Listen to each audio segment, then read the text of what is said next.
Hey guys, I hope that you had a blast last week doing the Hymns Made Easy Bootcamp. So that just gave you a little taste of what it's like to go through and do the entire bootcamp. And I hope that you did see some growth.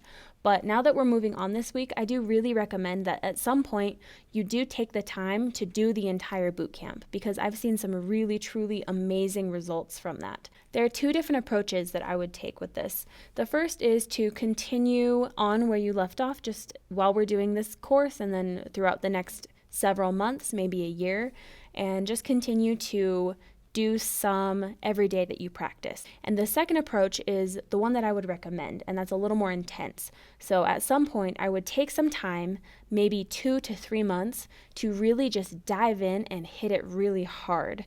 Just do at least 6, if not 7 days a week where you're practicing in the Hymns Made Easy Bootcamp. It is really intense, but you'll see some really amazing progress that way. Now, when you do finish the bootcamp, if your scores are getting higher up in that 80+% range, then I think it's time for you to try the Hymns Bootcamp. To find the regular Hymns Bootcamp, just type in Hymns in the title search box, and it will come up as selected hymns right here, these level 4 through 9. And you can click on that and go to also available as a bootcamp, just like we did with the Hymns Made Easy, and click on Start Bootcamp and Stage 1. And once you get into Stage 1, it'll be the same thing as you did the last time. It's just more difficult hymns.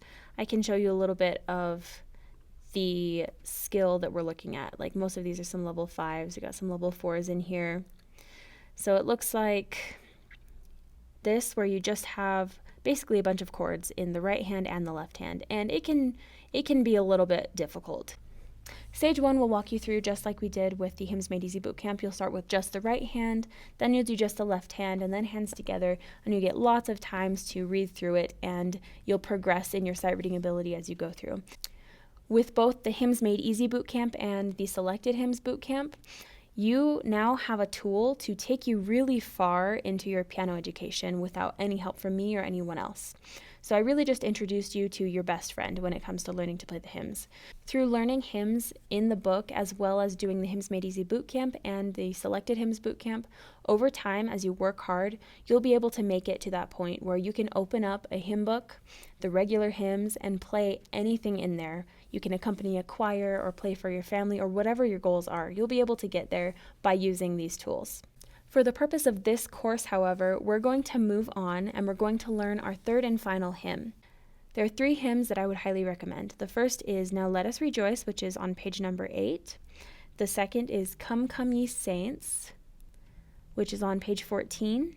And the third is There Is a Green Hill Far Away, which is on page 51.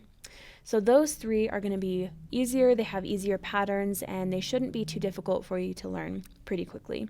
However, if you do have a different hymn like you'd really like to learn, maybe a Christmas hymn, something specific that you really love, then go for it. Don't hold back.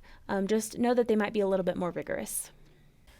So that's your first assignment for the week. Just find another hymn, one you want to learn, and learn it, just the same way that we've been doing. For example, I'll show you There Is a Green Hill Far Away. This is a pretty fun one, pretty easy. It's only 2 lines, and you can learn it pretty quickly. So just as we've done in the past with other hymns, go through and get at least 96%, preferably 100% on all of these stars until you have filled in either the whole chopped or minced star for the song of your choice. Remember that you have all kinds of tools at your disposal, so don't hesitate to use them to get through this assignment.